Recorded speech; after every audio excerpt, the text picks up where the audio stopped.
Hello and welcome to Jeremy's Yorkshire Allotment Adventures on what is a beautiful morning here. As you can see behind me, we have blue skies yet again. It's a little chilly, but well, you're all welcome. What to sow and what not to sow. It's a dilemma, but we'll take a look in this show.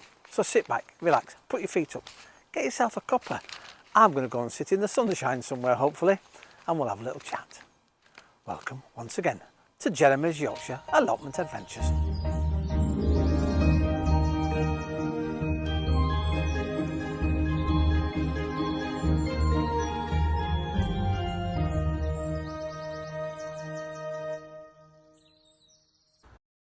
Well, it's that time of year where the cherry tree above me here starts dropping its flowers, which might be nice, and you think, oh, that's a good idea, but they get everywhere, absolutely everywhere, which is great, it's fun. But we need to tidy them up because we don't want them establishing, because they have seeds inside, and we don't want any more cherry trees here on the allotment. So we're at that time of year, just beginning in April, where you can start sowing whatever you want to sow.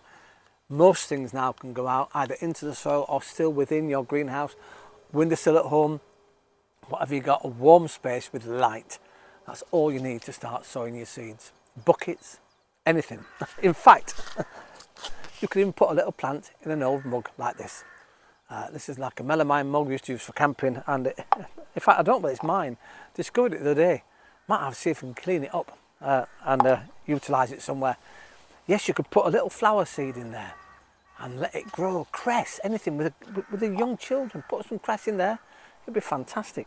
So, what do you sow? Well, a tip I was given many years ago, and I think it's a brilliant tip: only sow the things you like. If you don't like leeks, well, don't grow leeks, because otherwise, if they all take, then, you know, you'll have hundreds of leeks and you won't know what to do with them, apart from give them away. Yes, grow the things you love. So, what can you grow? Well, I've got cabbages here, I've got turnips. This is a very interesting turnip. It's called Tokyo Cross, and it's white, completely white. Now, interesting, they have survived this packet. This was just laid on the side in the greenhouse over winter, and I've had a little visitor. I've got very extreme nibbles, should we say. They've taken to the paper, but luckily inside here, if I can get in at the edge, I've still got a packet of seeds, and so they're white. I did actually sow them last year, but I said I had a really bad year last year. So around this time, the 7th of April last year, I put 30 seeds in trays and I didn't get one. So I'm going to try them again this year. They're quite easy. They can be sown outside in a prepared seed bed. Still not too late to put your sweet corns in. Leeks, as I said, I've got these the other day. It says a clearance for £1. Well, actually, they weren't £1 until I got to till. They were 50p. And there were, I think, about £3 originally. So that's a really good bargain. And, well, packed and so by the end of 2025. So even though it was packed in 2022, they had 3 years life on those. So if you love leeks, it's still time to put them in now between March and May. So you've got the whole of April. Isn't it fantastic? So it's not too late. Swede, of course. This is a little early outdoor sowing because you can sow May onwards, May, June, July. So I'm a little early, but you can put those in pots inside to give them a little head. In fact, I have got some actually in underneath. Remember I made that growing frame out of the bags, the compost bags, and it's got light and heat. Well, they're just in there, and fingers crossed they'll come up. Cauliflower. Never had much good and luck with cauliflower, so I'm going to try again this year because everything seems to be doing okay this year. So we can sow indoors up to March, but actually we can sow outdoors from March, April, May and June. It says early June. So we've got plenty of time again. I did try those last year, but again, didn't get many out of those. So I've got lots. And this is a different style of leek, a different type of leek, a little fatter. It's not as thin as the others. And I'm going to have a go with some broccoli, yes. You can sow between February and June. This is for indoor sowing. And, well, we'll keep us fingers crossed with that. And we can sow outdoors then once the seedlings from June onwards. Well, let's fingers crossed that happens.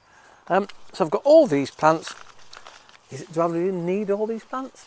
Well, it's all the things I like, and if I don't like them, I know the family do. So yeah, always choose carefully, choose what you want. It's lovely sat here in the sunshine at the moment. The sun's coming round here, it'll be right coming round all this way this afternoon, and then about 2 o'clock it comes back to the allotment because I've got two massive trees in the way, and then that'll come back round all evening onto the rest of the allotment. Although it all gets the sunshine in about an hour's time. Now this morning I was up very early, 4:30 believe it or not, and I went outside at 4:30 and the tops of the cars had frost on them. So here's a photograph just to prove it. There you go, 4:30 this morning. So obviously still at this time of year, April, we're still getting frost. So if you've got any plants outside, any tender seedlings, make sure at night time they're covered up. My peas I've got here, they've been out for a couple of weeks now and they've been undercover, not undercover. Now they're strong enough, they've developed, you know, the strength against the cold, and they're strong enough not to be covered anymore at night time. Interestingly, my garlic, of course, loves the cold, absolutely loves the cold. So I've had a net over it and I've taken that off just now because I've just done some companion planting. I've sown my chard, yes, my Swiss chard, all different colours. They've gone alongside in between the rows of the garlic, because a garlic again will protect the chard hopefully from anything because of the garlic smell. So we can companion plant again, so chard with garlic. I've put a whole row in there. I put lots of seeds in fact here's the photographs, and when those seedlings come through and they get bigger and stronger, we can take them out and put them somewhere else. It's always good to keep them in one place. I've labelled at both ends, and again what's lovely is, and thank you to people who've made the seeds, they put a label inside the packet. It's just a small thing, but it really helps. I wish more producers of seeds, I say every single time, would put a lovely little label inside, and it really helps to identify everything. Although I put labels at either end, there's a little rod in the middle so I know where the centre is as well, even though it's a straight line. Sometimes when weeds turn up, and even in raised beds you can get some weeds, but they are easier to pick out. And yeah, isn't it lovely this time of year? You have to spend time though, and now I need to work out, I need to build another little raised bed alongside where my potatoes are so that I can start putting more things in rather than straight into the ground in a raised bed, then you know where you are. And fingers crossed as well that the nematodes are working. Silent, silent. Let's hope we get rid of all those slugs and snails that I don't want on my allotment. Aren't I lucky though? Sitting here in the sunshine, it's really warm. Where I'm sat, as I said, under my cherry tree, it's a lovely enclosed space actually. You don't get much of the wind, which is wonderful. And my robin is singing his voice out this morning. Amazing. Sort of tales about what prevents snails and slugs and all the different things you can utilise. As you know, I've used nematodes at the moment, so I'm just keeping my fingers crossed they're working. In the meantime, I've put lots of eggshells round at first. They didn't work, they weren't very successful, so I've lost 4 plants. I've got 3 left here, and these are my kohlrabi, which is a bit of like a brassica. It's more like a turnip in fact. Grows on the surface, very strange looking vegetable. However, I put coffee grounds down, and since the coffee grounds have been down, I don't think I've had any slugs cross it. Just sitting here enjoying the sunshine. It's early in the morning, everything's starting to lively up, the neighbours are turning up on the allotments, and well, I better get on in a moment because I've got lots of watering to do outside. It's always good this time of year because of the sun and the heat here in the UK anyway. We get the watering early. Water your plants early in the morning, and it takes all the nutrients out of the soil into the plants throughout the day. So that's what my next job is, after, of course, my cup of tea. Before I do that though, let's pop across to Wakefield in Yorkshire to Darren on his allotment. Great contributor. Darren sends me all his pictures on jezgrowsoutlook.com. Thank you for that, Darren. And well, he sent me some more, and it's a brilliant idea, utilising space. As we all say, we've run out of space at this time of year, and Darren's definitely doing that. So he's put some boxes, he's built some boxes on top of his homemade compost bins. Well, around the edges. In fact, here's a photograph, and they're looking brilliant. So well done to you, Darren. What a good space, a good utilisation. In fact, down on it, you've got geraniums in at the moment, and you've got forget-me-nots. Now, forget-me-nots, it rang a bell with me because I got an advent calendar. I don't think it was last year, but the year before, actually, with lots of packets of seeds in, and these little seeds, and every day you got a different packet of seeds. I've utilised a lot of them, and then I remembered I've got some forget-me-nots, and there you are. The beautiful little blue flower. I'll hold that for you. In fact, my daughter take a picture of that in a moment. And it's a Latin name. I can't pronounce. So I won't be there. Anyway, we don't need Latin names to it. It's just sowed at 5 mil, germination time 24 days, position, sunny position where you've got yours, and a plant height about 30 centimetres. Lovely little forget-me-nots. How fantastic is that? So thanks for that, Dan. I'm going to get mine in. And amongst all the other flowers that I've got coming. Speaking of flowers coming,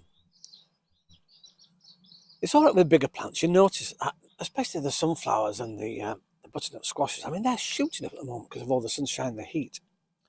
But my little wildflower area where I love to sit, in fact, part of this video, there's a segment of me sitting over there. It wasn't until I came down this morning and I had a look. In fact, here's another photograph. And look, they're all shooting up. One moment, it looks like there's nothing there at all. And this morning, now I've got lots of little seedlings popping their heads up and pushing up towards the light. Incredible. And those seedlings were just sprinkled on the surface. They've not gone into the soil. I've watered every day so that obviously they've put their own roots out and they're now in the soil. But they're growing. I can't wait to see actually what comes up. Let's hope it's lots of beautiful coloured flowers and not just grasses and stuff. I'm looking forward to that. I have put some poppies in, so I'm hoping we get some poppies. I love poppies, they're amazing. Well, I'll stop talking and I'll let you all go. The birds are singing here. That's my robin singing his heart out. Absolutely wonderful. Well, thanks for your comments, and I'll see you next time here on Jeremy's Yorkshire Allotment Adventures with hopefully more tips, more advice, and just more sunny days. Ta-ra for now.